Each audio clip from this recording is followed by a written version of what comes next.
家好，我係 Wildy 好食影評，今日想講下咧《Human Vapor》，中文名就係氣體人第一號啊！咁其實個名都暗示咗咧，既然有一就必有二㗎啦。咁所以如果係拍得好嘅時候咧，分分鐘有第二季嘅。咁有氣體人第二號。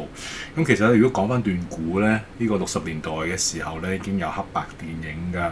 咁呢個都係東寶60年代推出嘅3部曲嚟㗎。咁啊合稱為咧變身人間系列，譬如係美女與液體人啦、電送人啦，同埋一個氣體人第一號嘅。咁而家睇個形勢咧，大有翻拍嘅可能性嘅嚇。咁當然佢60年代嗰套咧，同而家2026 Netflix 咧，咁啊側重點都唔同嘅，但係最主要都係有個 human vapor 啦，即係人係會氣化啦。所以啦，如果你未睇嘅時候咧，就冇聽我以下影評先，因為我呢個重點嘅回顧或者一個對比先，即係60年代同而家 Netflix 2026咧有啲咩異同，然之後咧佢而家 Netflix 嘅8集裏邊咧，我就會係先讚後彈。咁其實最主要我自己覺得有啲係虎頭蛇尾，結尾係 OK 嘅。咁好啦，所以先對比一下咧，東寶90年代嗰度氣體人第一號嘅時候咧，個故事動機啊、時代背景啊、個規模啲咩唔同咧？60年代嘅原版其實係帶有殉情悲劇嘅嚇，男主角水野咧係一個平凡嘅圖書館員，咁啊因住一個嘅科學實驗咧有氣化能力之後咧，咁佢為咗佢心愛嘅舞蹈家戀人咧，用佢嘅異能去打劫銀行。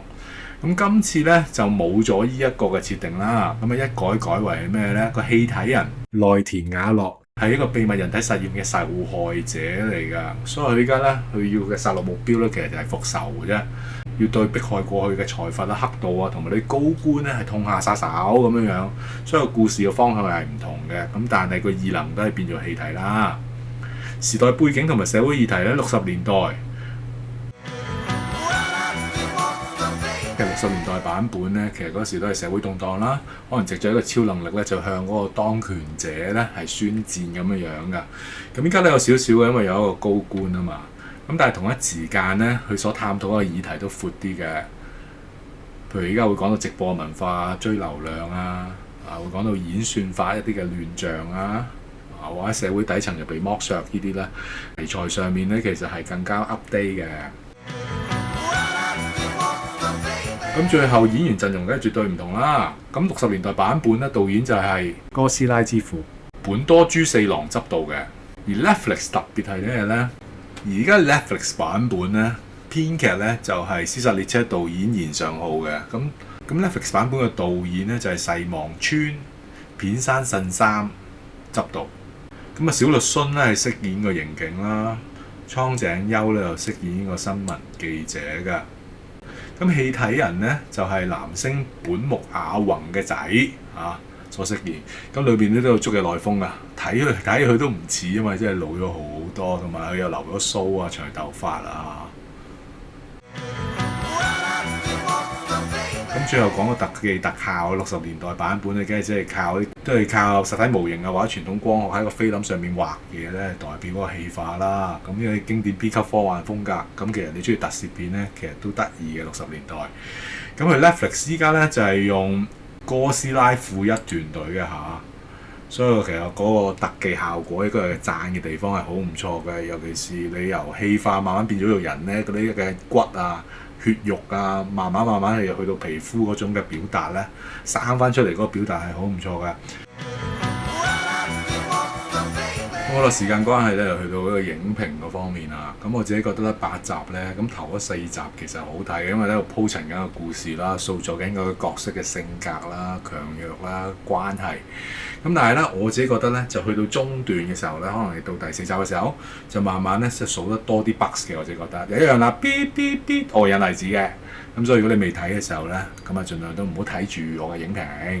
咁啊去到第7集，我覺得有啲係崩壞嘅呢位我專係數，如果係反駁嘅話。好，其實1至4集咧，我係幾中意佢嗰種嘅 remake 嘅。頭先我講咗啦，即係尤其是你個氣體人嘅表達嘅。第一集一個血腥表達咧，血腥感十足嘅，即係佢嗰個虐殺或者佢個復仇之旅咧，氣體人咧就即係進駐咗嗰個人嘅身體入邊啦，又好似吹脹咗個氣球咁樣谷爆嘅，所以爆嗰下嘣，血花四濺咧。咁第一集我覺得係熱接班，因為我冇諗過係咁血腥嘅。咁但係個血腥感咧，咁我啲中意嘅溝片嚟講咧，就可以大大咁滿足我咁所以我覺得第一集夠血腥，我中意啊，同埋佢個 remake 嘅60年代，佢用翻依家嘅哥斯拉負一電腦特技，我自己覺得係要接版嘅。咁所以頭先我好快講咗，其實你1至4集咧，慢慢引入啲角色啦，啊男主角啦、警察，咁女主角記者，然後嗰個氣體人究竟係咩回事呢？咁慢慢就發展落去，就係發現呢，原來嗰個氣體人呢，佢好似冇咗自我意識咁樣樣，佢係俾人哋控制嘅。咁我自己睇嘅時候呢，我自己覺得有啲似個套路呢，似係 Sleepy Hollow 嘅，即係無頭谷嘅。咁我如果問翻 AI 嘅時候，係咪互相有啟發抄考？咁其實咧 AI 又未俾到答案我啊。咁因為你 Sleepy Hollow 啊，就講到其實個無頭騎士咧就係受另一個人去控制同埋梳擺嘅。你要揾翻你個頭咩？咁你幫我殺邊個殺邊個殺邊個啦。咁佢今次嗰個故事發展慢慢都係咁樣樣。開頭咧頭嗰3集，我認為氣體人咧有自己嘅意識啦。啊！自己嗰個嘅決定啦，咁佢殺邊個去復仇咁計嘅，咁但係原來係俾人控制嘅，咁我一諗到 Sleepy Hollow，咁但係如果你睇翻 AI 嚟講咧，Sleepy Hollow 咧其實本身係一個嘅短篇故事啊，其實咧係自美國1820年㗎啦，咁但係當然啦，有冇人喺背後控制佢咧？咁呢個我相信係一個新版電影嘅時候咧，一個附加嘅。可能裏邊有互相重疊嘅地方，但係又冇話邊個抄考邊個咁解嘅。但係你話 One Piece 海賊王咧，咪有個煙霧將軍或者叫白獵人嘅，咁佢就係食咗個煙霧果實嘅。啊，咁英文叫 Smoker，咁所以中文咧即係台海或者去香港譯佢做咧斯摩格，或者舊譯叫做史莫卡啊 Smoker。咁你話呢個 One Piece 有冇學到佢咧？咁我覺得即係時間上嚟講，就一定有參考嘅，因為60年代有呢個嘅 Human Vapor 啦嘛，係咪？咁 One Piece 都係呢幾十年啫。咁好啦，第4集嘅時候咧，慢慢就想引入咧，究竟係邊一個係控制呢個 Human Vapor 同埋嗰個變身過程啦？咁我自己覺得咧，第4集慢慢開始有少少係崩塌落去，點解咧？我自己個人咧認為太快就揾到 Human Vapor 嗰個嘅巢穴。有啲快啊，同埋又好快咧，個主腦佢自己又衝咗出嚟喎，即係究竟邊個控制一個氣體人咧？咁我自己覺得拖多1-2集吊我哋人咧，等我哋抽絲剝繭，好似偵探故事咁一步一步咧，揾到個兇手或者揾到背後嗰個主腦可能會更加好。咁但係依家咧，我冇搞錯，第4集一次過就出晒，揾到巢穴，睇到變身過程，兼且喺幕後嗰個嘅主腦邊個控制呢個氣體人？哦，原來就係女主角啊！咁當然啦，佢之後咧第5、6集我慢慢解釋啦。佢究竟背後以前發生咩故事咧？同氣體人嘅關係咧？氣體人究竟以前發生咩事？點解最後變咗氣體人咧？等等。咁呢啲咧，其實我自己角度都 OK 嘅。到第5集嘅時候咧，開始有啲問題係咩咧？譬如話講到以前咧有個叫 White Center， 咁你話白色中心咧，其實咧就係專收留可能係社會地啊，即係可能社會最低階層嘅，可能係乞衣，可能係孤兒，可能俾父母遺棄嘅細路等等啦。咁頭先我都講咗咯，編劇就係屍殺列車嘅延尚浩啊嘛。咁佢嗰個嘅歷史典故咧就係喺韓國嗰個以幸存者之名啦，之前都出過個紀錄片影評嘅，就係講到嗰時就係有個咁樣好似類似你當係集中營咁樣啦。佢就將當其時咧好多乞衣啊、社會低下階層咧運晒入去，運咗入去做咩咧？其實人礦嚟嘅，好凄涼，入邊有好多強姦啊、毒打，或係男或係女咧都係受害者。咁有興趣咧可以睇翻我之前紀錄片。咁但係依家呢個嘅編劇咧，即係佢都係將個歷史典故咧融入咗喺呢個嘅新嘅氣體人1號嗰度嘅。咁劇集慢慢解話咧，就係講翻一個嘅 White Center 啦，白色中心咧，即係本身就有3個主腦嘅。咁依家3個主腦咧都發咗職啦。大友三郎就係中野英雄所飾演嘅，做咗黑社會大佬啦。坂本守咧就做咗即係警務處長龍正則嘅。咁三浦威咧就係岡本敬史所飾演嘅，咁啊做咗一個市長咁樣。咁其實咧3個角色咧都有各自發咗職咁樣啦。咁但係當中嘅警務處長咧就良心發現，咁啊想開個記者會，咁啊承認晒以前所有嘅罪惡。咁當然你當中你就會估計到咧，梗係有人從中作梗制止佢噶啦。咁呢個過程咧又係啦，咁佢本身係俾人哋槍殺，咁又話佢自殺啦。咁但係你成個過程咧就話佢揸到去個兇手揸到去個碼頭度，咁其實即係一個嘅黑警嚟嘅，揸到去碼頭啦，咁啊一槍就射瓜佢，咁啊趁嗰個係咩咧？冇 CCTV，OK，咁啊方便去犯案。咁但係正正就係佢呢句説話咧，嗰個碼頭冇 CCTV，咁即係話你去碼頭之前有 CCTV 㗎啦，你睇啲街道啊，你睇嗰啲，我當係71啊，又或者。雖然呢個警務處長咧，佢唔係住喺一啲嘅公寓裏邊啦，咁但係起碼有個 house 嘅，咁佢每屋企都有冇一啲嘅防盜 cam 等等，即係所以你諗多幾步嘅時候呢，咁我自己覺得你第5集呢個所謂嘅咁呢個自殺佈局或者被自殺呢，我自己覺得就爭啲嘅，咁我開始去到扣分嗰度啦。Human Vapor 氣體人1號呢，咁2026年第一季啦，咁 IMDB 俾到6.6分。咁 Rotten Tomato 咧，影評人俾到89%嘅，覺得嗰個嘅改編改得好好啦。咁但係觀眾滿意程度未有㗎。咁所以喺我自己角度咧，我自己就可以係俾到都係6至7分度啦。咁當然啦，你當中個特技啦，電腦特技，我自己覺得係可以去到8分嘅，我自己覺得唔錯嘅。咁同埋第一集嘅血腥感都非常好嘅。咁但係之後嘅血腥感係咪有啊？跟到啊？我覺得唔係咯。第一集就最有震撼。咁你過咗第一集之後就好似冇乜嘞噃，唔係好夠喎。你咁譬如話你話碾死人嗰啲都係濕碎嘢啫，係咪啊？咁所以第一集咧谷爆佢變咗個氣球谷爆咁咧，第一集係最正嘅血腥感。咁但係之後你話嗰啲變身過程，可能去到第4集，你睇住佢慢慢氣化，或者由氣體變翻做一個人形咧，咁呢個過程都唔錯嘅。咁所以如果你電腦特技嚟講，我覺得可以8分。但係整體呢，因為我覺得佢都有幾多繁駁，同埋頭先喺度數啦，由第5集開始啦，去到第7集係大崩壞咁我就會覺得，去到6至7分度咯。又係咯 ，Netflix 拍親嘅，可能都係送飯系列啫，個純粹就唔係啲咩神作咁。當然佢可能佢背後呢有好多象徵符號啊。你係社會低層啊，冇人理你啊，當你透明啊，或者做咗透明人嘅時候，你係咪仲可以遵從你嘅道德原則唔犯事啊？咁呢啲 OK 嘅，不過純粹 OK 系列咯。咁好啦，數完第5集呢，你話個碼頭冇 CCTV，咁你唔查其他 CCTV 㗎？咁呢個係奇怪啦。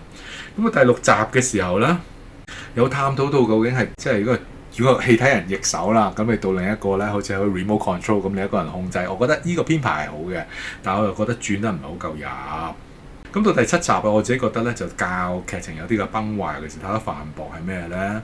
即係譬如話佢講翻以前嘅，即係以前女主角細個嘅時候咧，同氣體人咧，即係差唔多當咗係義父咁樣㗎啦。因為女主角咧就一早俾媽咪遺棄啦，就遺咗喺個 White Center 度，咁係呢個叔叔咧，即係喺街邊執翻嚟救咗佢啦。因為有一次係逃離呢個 White Center，咁但係咧叔叔即係可以繼續照顧佢嘅條件咧，就係要幫 White Center 做嘢。咁有一次就要去翻一個隕石撞擊嘅地點要做一個係炸毀工程啦。咁但係越近嗰個炸毀嘅地點嘅 Ground Zero 嘅時候，佢自己都有問題啦，即係俾嗰啲輻射也好，即係俾嗰個隕石所影響，佢自己都慢慢氣化咗。咁所以呢個女主角細路仔嘅時候睇住阿叔叔咧做不測嘅，咁佢嗌到湯豬咁樣我當佢企喺上面望落去嗌到湯豬咁，但係下邊嘅人完全聽唔到。